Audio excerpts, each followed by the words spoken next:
Aposentadoria.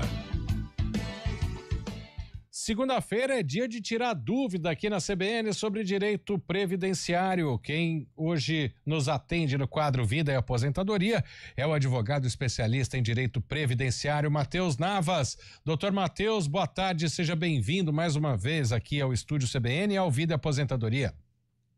Boa tarde novamente, Guarizo.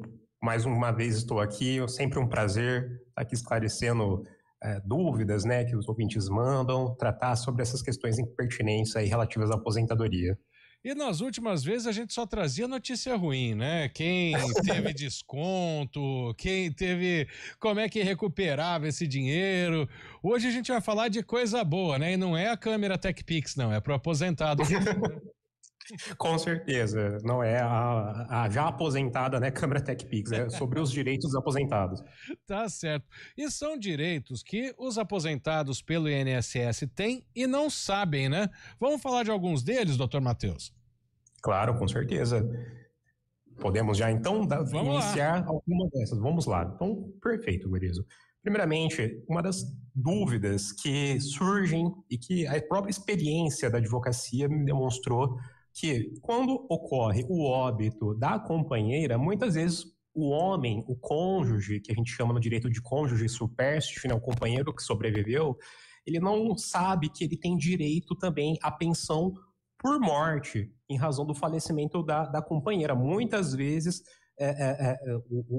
surge essa questão de acreditar que é somente a companheira que tem direito à pensão por morte pelo falecimento do esposo, mas não.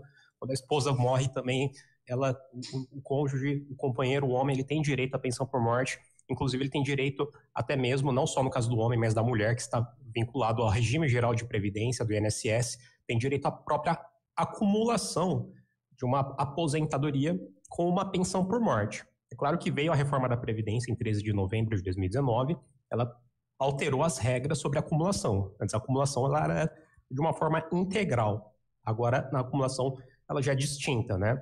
Ela vai ser integral em relação ao benefício mais vantajoso, em relação ao benefício que seja menos vantajoso, ela vai receber somente uma cota à parte, conforme previsto em lei. Desculpa cortar, doutor Matheus, mas são todos os casos, todo aposentado que perde a esposa, que também é beneficiária, todos têm direito ou existem casos diferentes? Olha, no caso do companheiro, a presunção, ela é a presunção de dependência econômica, ela é absoluta.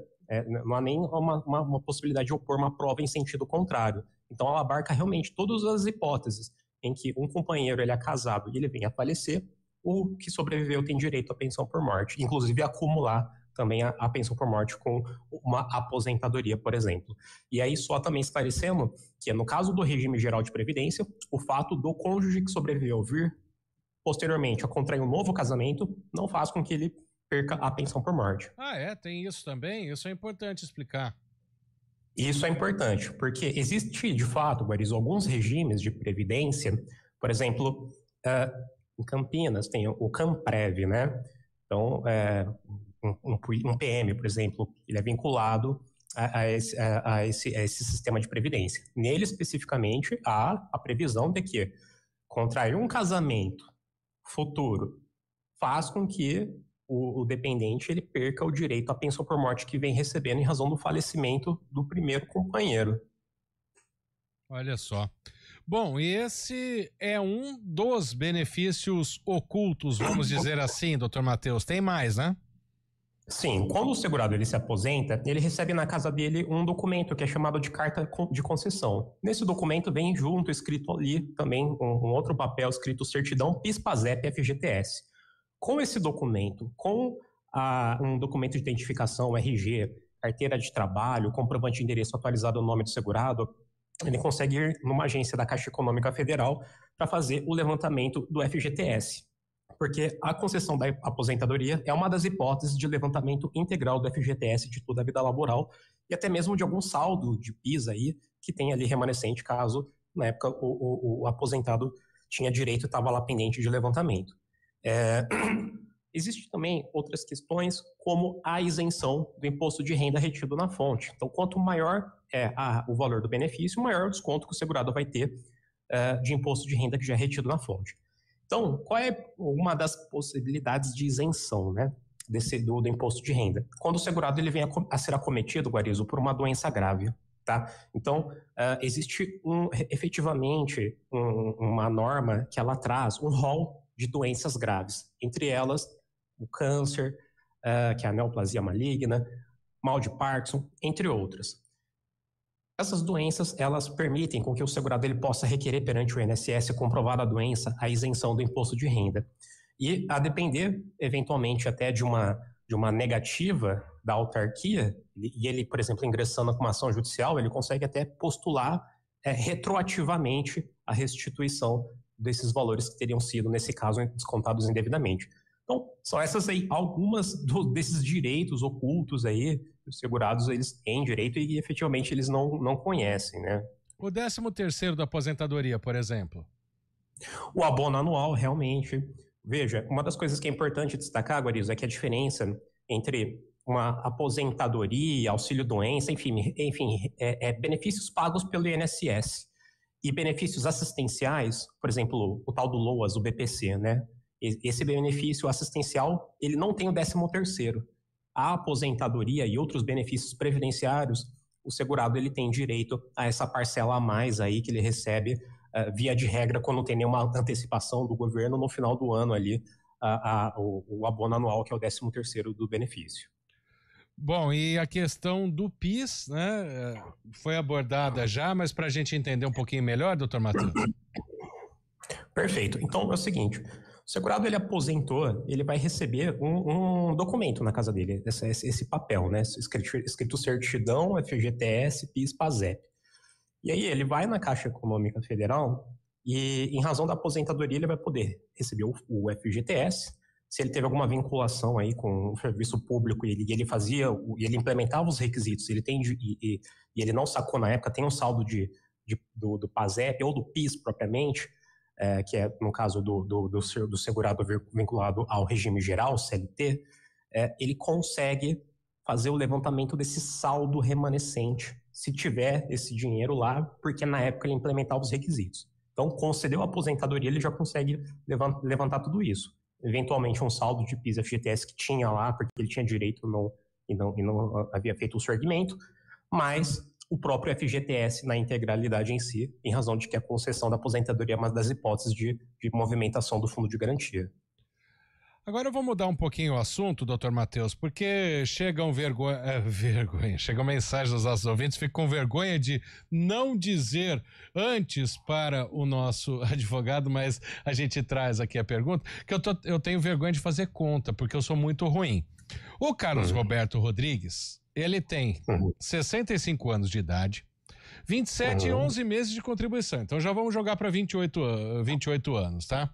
Tá. Eu queria saber sobre a regra esse ano de aposentadoria, porque se é por pontos, se ainda vale aquela regra de transição da idade, né? Porque se a gente for fazer os pontos dele aqui, 65 mais 28, nós estamos fazendo 93 pontos, é isso? Se minha conta tá certa? E ele quer saber quando ele poderia se aposentar. Já é nessa regra dos pontos? Faltam 9 anos ainda? Então, Guarizo, na verdade, o que acontece? Ele não tem o tempo mínimo de contribuição, tá? Porque ele tem apenas 28 anos. No caso da mulher, que exige 30 anos, daria até para esperar mais 2 anos e aí somaria com os 65 anos para verificar se atinge a pontuação necessária. Mas no caso, além de não ter, não é nem que ele não tenha pontuação, ele não tem nem, na verdade, o tempo de contribuição mínimo para se aposentar pela regra de pontos. Por outro lado, com 65 anos e mais de 15 anos de recolhimento, que é o que ele tem ali 28 anos, quase 30 anos, ele consegue se aposentar pela aposentadoria por idade, Guarizo. Inclusive, é possível até que, eventualmente, ela seja financeiramente mais vantajosa em relação a outras modalidades aí de aposentadoria. Talvez fosse o caso dele realmente, se ele está aguardando até o momento e ainda não requereu o benefício, porque eventualmente ele quer um benefício mais vantajoso, seja interessante ele buscar aquilo que nós chamamos de planejamento previdenciário. Mas de plano, o que eu posso dizer, respondendo essa pergunta do ouvinte, é que no que tange a aposentadoria por idade, os requisitos já estão implementados. Aí, no caso, tem que ir ao INSS já entrar com um pedido ou precisa procurar um advogado? Então, na verdade, o segurado ele consegue ter acesso a todos os benefícios previdenciários de forma gratuita. Ele não precisa buscar propriamente um advogado para ter acesso ao serviço. O que ocorre é que, se caso ele busque algo, por exemplo, igual nós comentamos desse ouvinte, ele quer o melhor benefício eventualmente, por isso que ele não deu entrada. Talvez seja importante procurar um advogado para fazer um planejamento para ver se realmente a aposentadoria por idade é a melhor. Mas aí também esclarecendo, é uma faculdade, né? Então não é obrigatório. Ele pode, por conta própria, ligar no 135 da Previdência ou baixar pelo aplicativo, tá? Hoje em dia, fazer o requerimento pelo aplicativo do Meu INSS. Atualmente já não está mais tendo atendimentos presenciais nas agências para fins de requerimento de benefício. Tem sido tudo realmente online. Bom, 135 ou no online, né, no site da Previdência do INSS é onde procurar, porque agora chegou uma chuva de ouvintes aqui passando a idade e o tempo de contribuição. Se a gente falar de um por um aqui, tem que até passar do Arena CBN, do ponto final. A gente agradece muito os ouvintes, mas não dá para responder um por um, né? Mas de qualquer forma, doutor Matheus, eu quero só pegar o exemplo de uma ouvinte que mandou aqui, que ela contribuiu durante 13 anos, mas faz 15 que não contribui mais. Aí tem como contribuir retroativamente para se aposentar? Ou, por exemplo, se assina uma carteira hoje, passa a ser o 14º ano de contribuição só? Como que funciona isso? Perfeito. Veja, Guarizo, é possível fazer o recolhimento.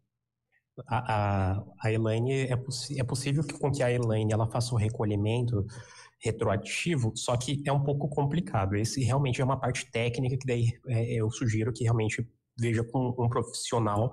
Por quê? Qual que é a questão, Guarizo? Quando a pessoa ela faz um recolhimento, durante um período ela faz dentro do prazo. Depois ela para de recolher.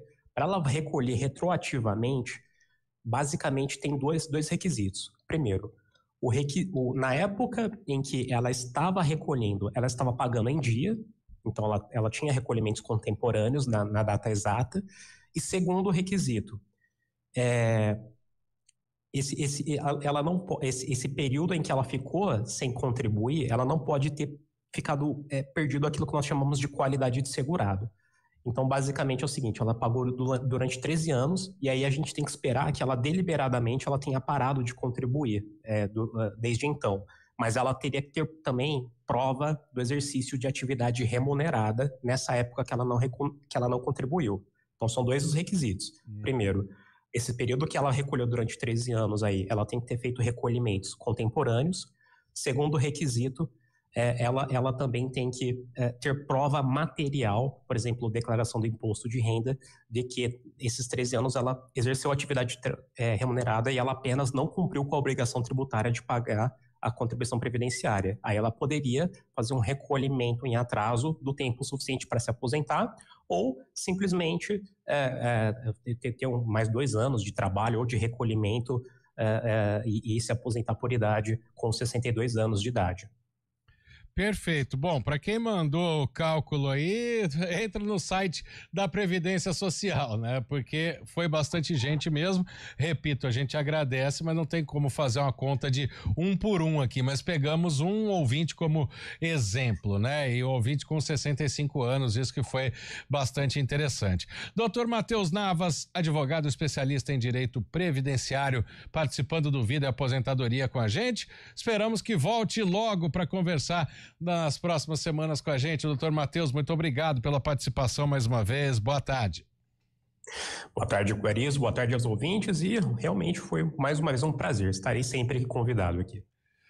Opa, com certeza. Agora 3h28. A gente faz um intervalo aqui no Estúdio CBN.